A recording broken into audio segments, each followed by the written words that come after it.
Graça e paz, minhas irmãs. Tudo bem com vocês? Eu sou a irmã Ivanilda, líder do Grupo Recomeço.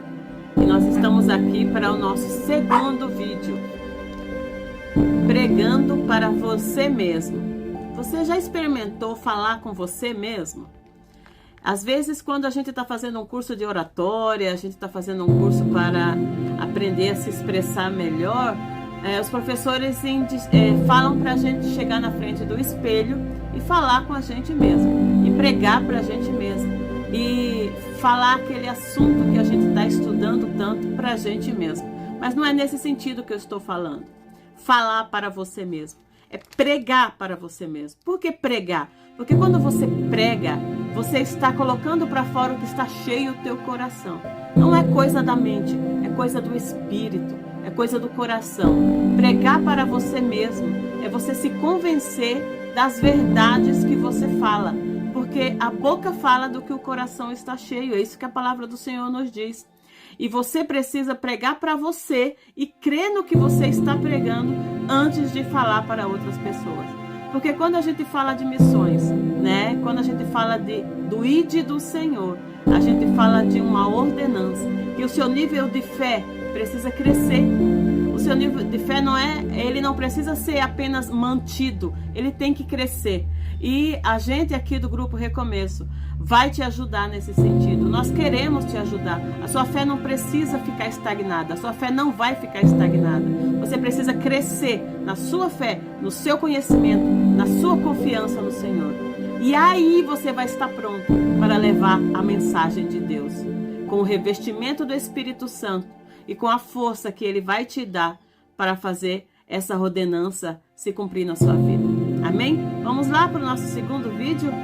Eu novamente te falo, sou a líder do Grupo Recomeço e nós cremos que Deus ele tem cura para você em qualquer área da tua vida. Vamos lá? Pregando para você mesmo.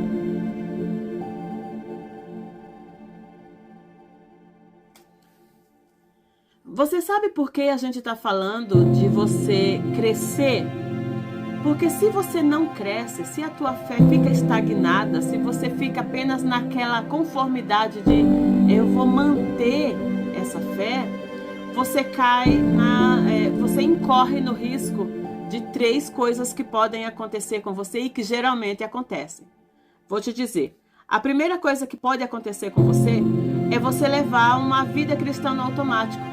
O que é aquela vida cristã no automático? Você acaba de se converter, você aceitou Jesus, você realmente aceitou Jesus, aí você coloca uma camisetinha de Jesus, em alguns lugares você já diz que vai deixar o cabelo crescer, tira as suas joias, tira a maquiagem, e assim dá glória a Deus na igreja, canta louvores e pronto. Aí passa para a segunda fase. Qual que é o risco da segunda fase? Uma religiosidade. O que é religiosidade? Aí você vai fazer coisas que você acha que vai estar fazendo com que Deus admire você. Você acha que vai estar impressionando Deus. Você vai orar, você vai jejuar, você não vai faltar culto, você vai fazer coisas de forma religiosa. Não é aquele prazer. Religiosidade. No começo foi prazer. Depois de um tempo, como a sua fé não cresceu, não tem mais aquele prazer. Mas tem a obrigação, é a religiosidade. Com isso, eu acho que eu estou impressionando Deus. Deus vai ficar tão feliz comigo, né? De eu sair de casa num domingo, chovendo, com frio, para ir para a igreja. Nossa, Deus está muito feliz comigo. Então, são coisas que eu faço e eu caio na religiosidade. E a terceira fase dessa parte aí de manter a fé, mas sem crescimento, é o abandono. Tudo que não cresce, acaba. Você sabe que uma plantinha, ela tem que desenvolver, ela tem que crescer. Se ela estagna, alguma coisa falta. Com pouco tempo ela morre. Ela não vai ficar para sempre daquele tamanho, ela não vai ficar para sempre com aquela beleza. Ou ela cresce ou ela morre. Nós somos da mesma forma. A Bíblia diz que nos últimos tempos, nos últimos dias, o amor de muitos esfriaria. E diz também que muitos apostatariam da fé, abandonariam a fé. Então, vamos cuidar hoje com essa fé que nós recebemos, Deus não quer que você fique com essa fé. Deus quer que você passe essa fé para outras pessoas. Mas para você passar essa fé para outras pessoas, você tem que estar convicto dela. Você tem que estar cheio dela. Você tem que estar crendo no que você vai falar. Então, pregando para você mesmo é uma parte muito importante do nosso estudo. Você preste atenção, vai até o final. Deus vai falar no teu coração, tá bom? Vamos lá? No Salmo 42 e o versículo 5, a palavra do Senhor nos diz assim: Por que estás abatido, ó minha alma? Por que te perturbas dentro de mim? Espera em Deus, pois ainda o louvarei pela salvação que há na sua presença. Por que nós escolhemos essa palavra? Porque nesta palavra o salmista está pregando para si mesmo. Ele está falando com a alma dele. Ele está falando do coração para o coração. Ele está se convencendo de que o que ele sabe de Deus, o que ele conhece de Deus, é verdade. E se é verdade, ele tem que esperar no Senhor. Então, falar para nós mesmos é nos convencer das verdades que nós já cremos, para que a gente não caia no esquecimento, na fraqueza, na apatia, para que a gente não venha a ser mal agradecido com tudo que Deus já fez na nossa vida. Porque o ser humano, ele tem a tendência de pensar apenas nas coisas ruins, nas coisas negativas. Você tem um dia lindo, maravilhoso, deu tudo certo, uma coisa deu errado. Aí você chega em casa e diz: esse dia não prestou. Não é que o dia não prestou, é que você fixou a sua mente e o seu coração apenas naquele detalhe que não deu certo e se esqueceu de tudo aquilo que Deus fez naquele dia, que abençoou a tua existência. Essa é a tendência do ser humano. Pregue para você mesmo, pregando para nós mesmos. Nós vamos começar esse estudo e eu quero compartilhar com você algumas coisas que nós temos que pregar para nós mesmos diariamente, né? Preste bem atenção. Primeira coisa que você tem que pregar para você diariamente: a raça humana caiu no Éden, afetou a todos nós. Por que isso? Todos nós. Porque não é só com você. Se você não pregar isso para você, não pregar a queda do ser humano, você vai achar que Deus está contra você. O mundo está contra você, tudo está contra você, tudo só acontece na tua vida. Porque só eu, só comigo, só com a minha família. Não é só com você. Quando o homem caiu, todos caíram. Deus trabalha com representatividade. Nós estávamos representados em Adão, nós estávamos representados em Eva. Se você acha que você não estava, que você não tem nada a ver com aquilo, você tem um problema e eu tenho uma notícia triste para você. Se você acha que você não estava representado em Adão, Jesus não pode representar você na cruz do Calvário.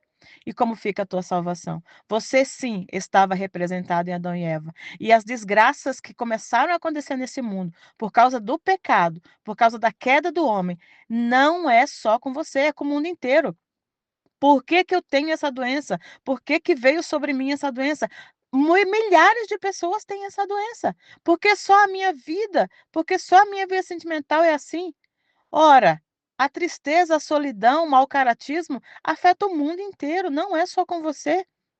Por que que eu nasci para sofrer tanto? Essa vai ser a tua frase. Se você não se conscientizar que a raça humana caiu no Éden e afetou todos, não foi só você, todos. E olha, presta atenção, sua vida não é dos piores. Vai no UTI, vai num hospital de queimados. Chega lá para fazer uma visita. Você pode pegar a sua roupa no final de semana, trocar e ir na igreja glorificar a Deus. Aquelas pessoas não podem. Então, antes de você se martirizar, antes de você colocar na tua cabeça que só com você, só com você, só com você, pregue para você. Ô minha alma, não é verdade. Isso que o diabo está soprando no meu ouvido não é verdade. A raça humana caiu. Se está acontecendo alguma coisa na minha vida, não é só comigo, não é marcação de Deus. É culpa do ser humano que se afastou do Senhor. Segunda verdade que você tem que pregar para você mesmo: nossa tentativa de alcançar o perdão e as bênçãos de Deus são inúteis. Nós somos mortos espiritualmente. A Bíblia diz que a gente não é bom, ninguém é bom, só Deus é bom. A Bíblia diz que o melhor de nós mereceria o inferno. Nossas boas obras são, sabe o quê? Nossas boas obras, que em outras denominações chamam de caridade, são trapos de imundícia, diz a palavra de Deus. Só vai entender o Salvador, só vai entender o tamanho e a importância da salvação aquele que entende que estava perdido, que merece não, que precisa da salvação do Senhor. Temos que pregar para nós também uma terceira verdade. A terceira verdade é que nós temos que pregar para nós é que, além da nossa natureza pecaminosa, nós temos um inimigo invisível que tenta nos devorar diariamente. Você sabe quem é esse inimigo? É o diabo. A Bíblia diz que ele é como um leão que ruge. Ele está ao nosso derredor. Ele está buscando a quem possa tragar. Ele já está condenado. Assista o nosso vídeo, eh, eu vou colocar a descrição aqui embaixo, né, para você conhecer o inimigo das suas almas. Nós temos que conhecer o nosso inimigo para a gente saber como que ele age, para a gente saber como que ele trabalha. Ele não tem pressa, é pedrinha e pedrinha, ele tem milhares e milhares de anos, ele conhece o ser humano desde que Deus criou a gente, ele sabe, ele espera qualquer deslize, qualquer fraqueza, qualquer brecha, ele está aproveitando. Ele não vai se aproveitar de coisas grandes, se ele veja só, ele é tão esperto que somente em um pecado, ele derrubou 3 pessoas que agradavam o coração de Deus. Quem foram essas pessoas? Ele derrubou o maior adorador do mundo, Davi. Ele derrubou o maior sábio do mundo, Salomão. E ele derrubou o homem mais forte do mundo, Sansão, somente com uma coisa. O que que foi? O adultério. Só uma coisa. Se esses homens que eram escolhidos de Deus, que eram ungidos por Deus, que eram cheios do Espírito Santo, eles abriram a brecha para o inimigo e eles caíram. E eu não estou dizendo que eles foram perdidos, eles se arrependeram do seu pecado, mas eles abriram brecha e eles caíram. E nós, meros mortais?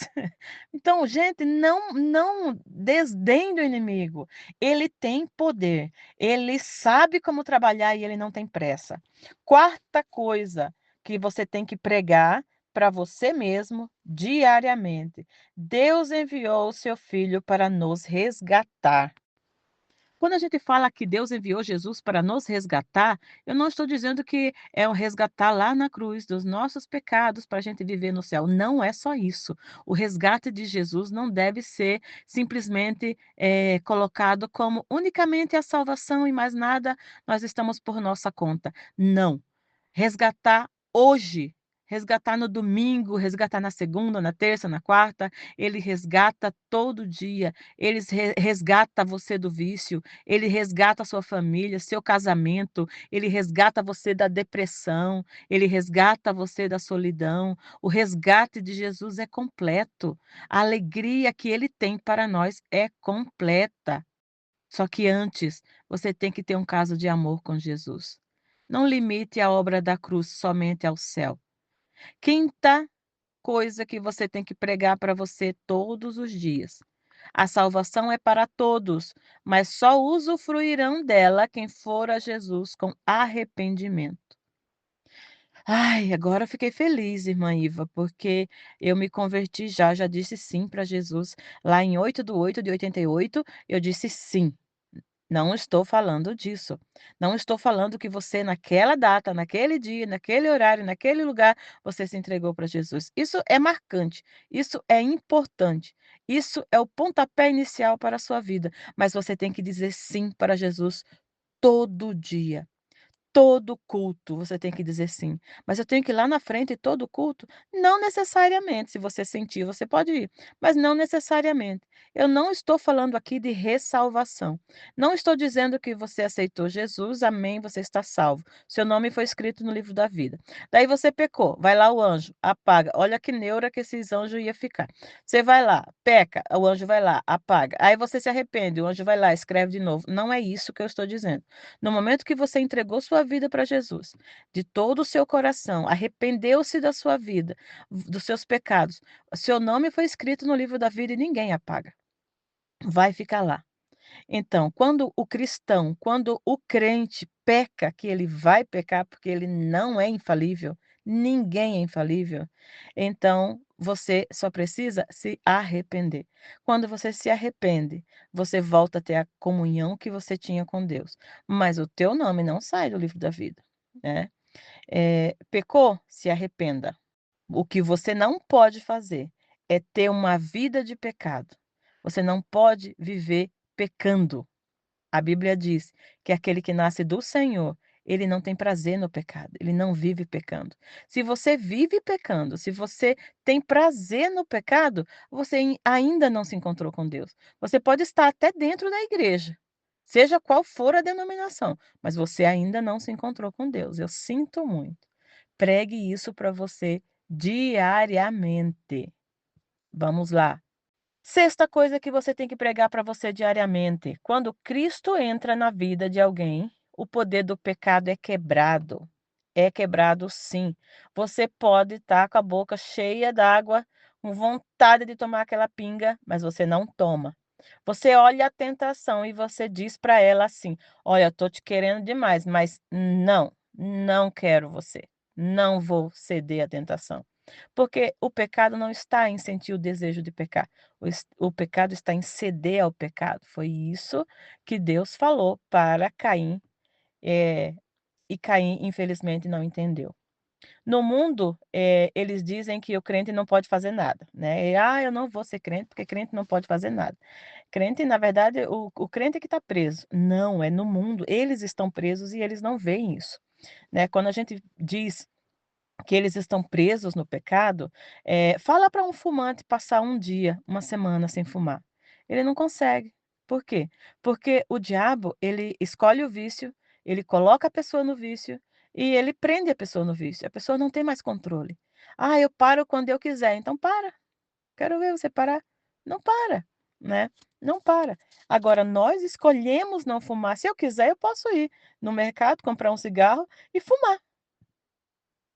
Mas eu escolhi não fumar, eu escolhi não beber, eu escolhi não me contaminar, eu escolhi ser separada para Deus, fazer a vontade de Deus, eu escolhi isso. Quem está preso no vício não escolhe isso. Mas se você entregou sua vida a Jesus, saiba que você tem sim capacidade no Espírito Santo de ser liberto desse vício, de não ter mais, não cair mais nessa tentação. Você pode ter o desejo?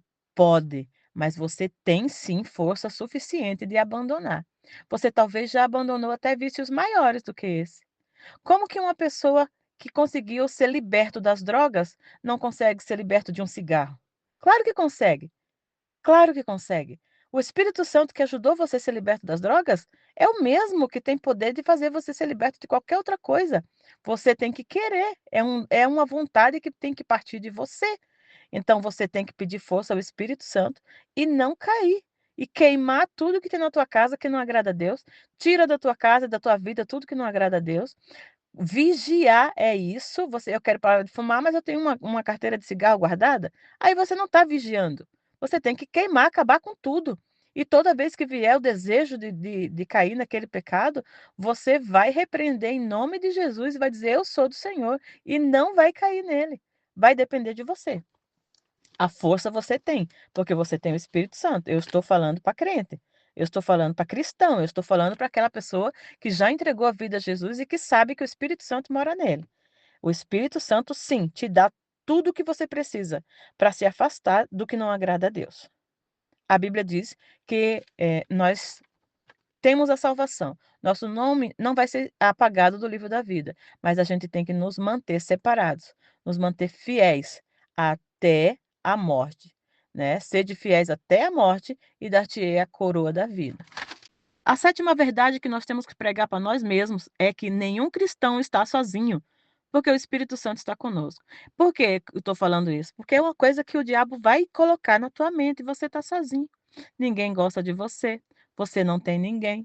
Aprenda que quando você se entrega para Jesus, realmente aqueles amigos do mundo que queriam você só para bagunça, que queriam você só para falar mal da vida dos outros, que queriam você só para ficar fofocando, aqueles amigos vão se afastar de você. Você não vai servir mais para eles. Por quê? Porque você não está mais compactuando com o que eles acham que é legal.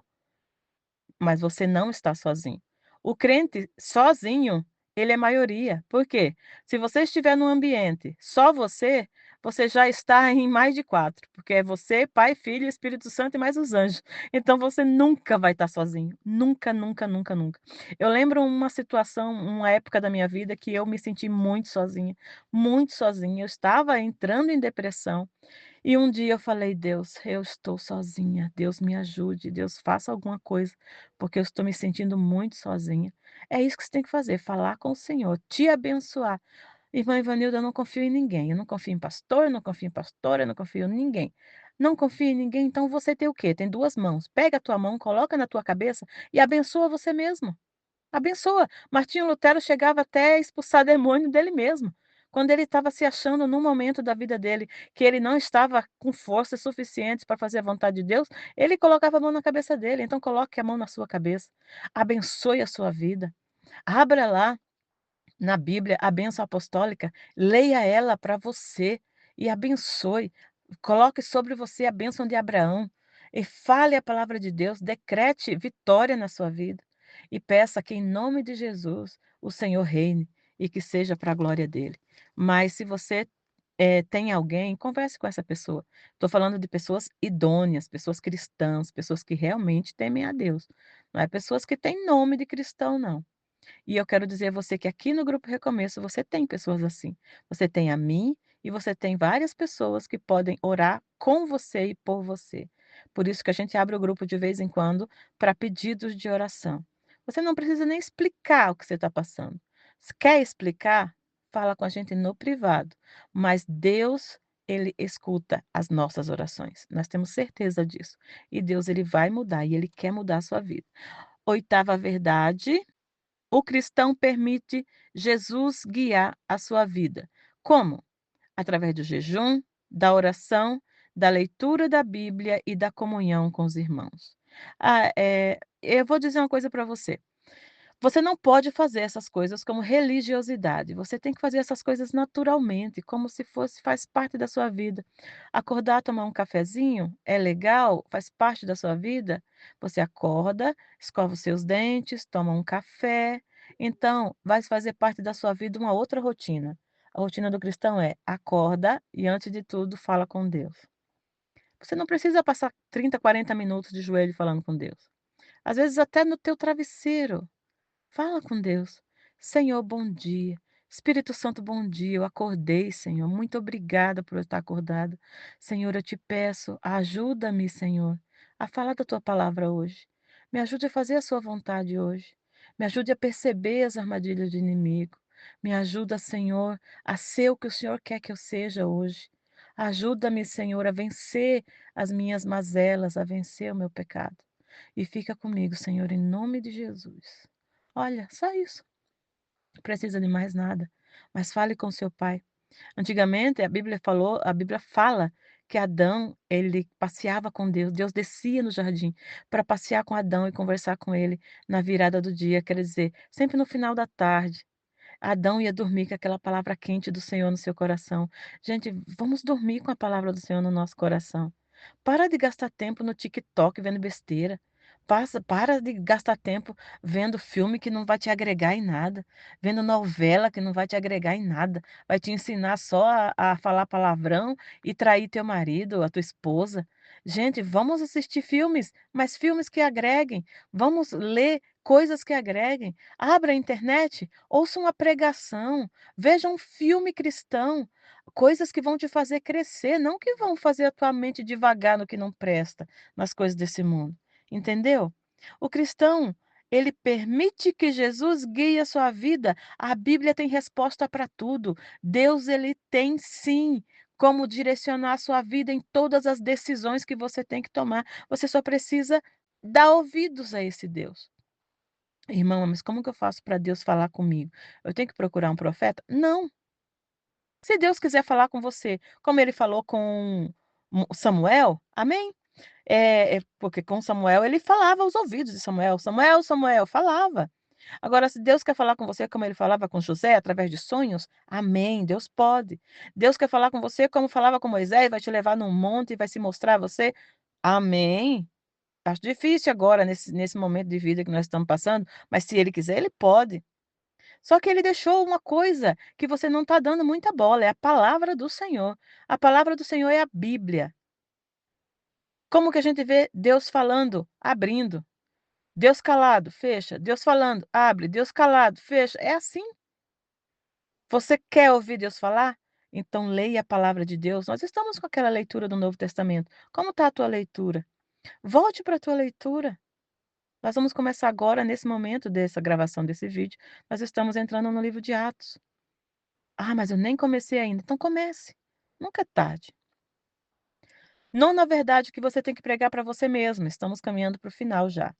Não, na verdade, o cristão sabe que vai encontrar lutas nesse mundo, mas ele sabe que é vencedor porque Cristo já venceu por ele. Foi justamente isso que o salmista falou no versículo. Por que você está abatida, minha alma? Por que você está perturbada dentro de mim? Espera em Deus, eu ainda o louvarei. O salmista falou com toda a confiança do mundo para ele mesmo. Você tem que falar diante das dificuldades que você está passando. Não se preocupe com o anticristo, não se preocupe com o apocalipse, não se preocupe com nada disso. Você se preocupe que você tem que prestar conta só a Jesus, só a Deus. Quando você começar a aplicar o seu coração em cuidar do que preocupa a Deus, você vai começar a perceber que Deus começa a cuidar do que preocupa você. Isso é lindo. Preocupe-se do que preocupa a Deus. É assim, eu estou falando a grosso modo, humanamente falando, porque nada preocupa a Deus. Mas o que que é o ápice do coração de Deus? O que é que faz o coração de Deus bater mais forte hoje, humanamente falando? Almas, o reino dele, a igreja dele, o amor dele pela igreja. Preocupe-se com a igreja, preocupe-se com o teu irmão. A mão de Jesus salva. O amor de Jesus salva, o braço de Jesus salva, o olhar de Jesus salva, o caminhar de Jesus salva. E eu vou te dizer, você é as mãos, os pés, o braço, o amor, o companheirismo de Jesus. Ele se manifesta através de você. Ele se manifesta através de mim. Nós somos o corpo de Cristo. Você sozinho, você é um membro. Você, no ajuntamento de crentes, no ajuntamento de cristãos, você passa a ser corpo. Então, Deus quer usar você. Deus quer usar a igreja. Eu estou viva por um motivo. A missão que Ele tem para mim. E você também. Eu só quero um dia ter que chegar no meu último respirar e dizer, como o apóstolo falou: combati um bom combate, acabei a carreira e guardei a fé. Gente, tem muita gente nessa terra que precisa sentir essa alegria, precisa ter essa certeza. Então tem muitas pessoas se esforçando para ser bons e indo para o inferno. Tem pessoas que são maravilhosas, mas estão indo para o inferno, porque eles não creem que a salvação é unicamente pelo sacrifício de Cristo. Estão dando glória a outra coisa. Então nós precisamos falar essa verdade. Mas primeiro você tem que se convencer dela. Você tem que superar os seus medos. E eu quero orar por você. Quero pedir a Deus que abençoe a sua vida. Ora comigo. Senhor, Pai todo-poderoso e misericordioso, nós estamos diante da tua presença. Em poucas palavras, queremos te agradecer por esses momentos, por essa oração. E queremos pedir que o teu Espírito Santo faça o mover necessário na minha vida e na vida de quem está escutando essa palavra. Ajuda-nos a fazer o seu querer. Ajuda-nos a nos convencer das tuas verdades, da verdade da tua palavra, para que com certeza e com poder, com autoridade que o teu Espírito Santo nos dá, que nós possamos, Senhor, levar essa mensagem para outros. Senhor, se existe alguém ouvindo essa mensagem que ainda está preso por algum tipo de vício, nós pregamos e nós decretamos e nós queremos, em teu nome, que essa pessoa seja liberta. Você sinta-se liberto desse vício. Em nome de Jesus, eu expulso esse demônio de vício que está prendendo a sua vida. E eu peço que você seja completamente cheio do Espírito Santo de Deus, para fazer a vontade do Senhor, para ser testemunha do Senhor. Amém? O Senhor te abençoe e te guarde. O Senhor faça resplandecer o seu rosto sobre ti e tenha misericórdia de ti. O Senhor sobre ti levante o teu rosto e te dê a paz. Em nome do Pai, do Filho e do Espírito Santo. Amém. A gente se vê no próximo estudo.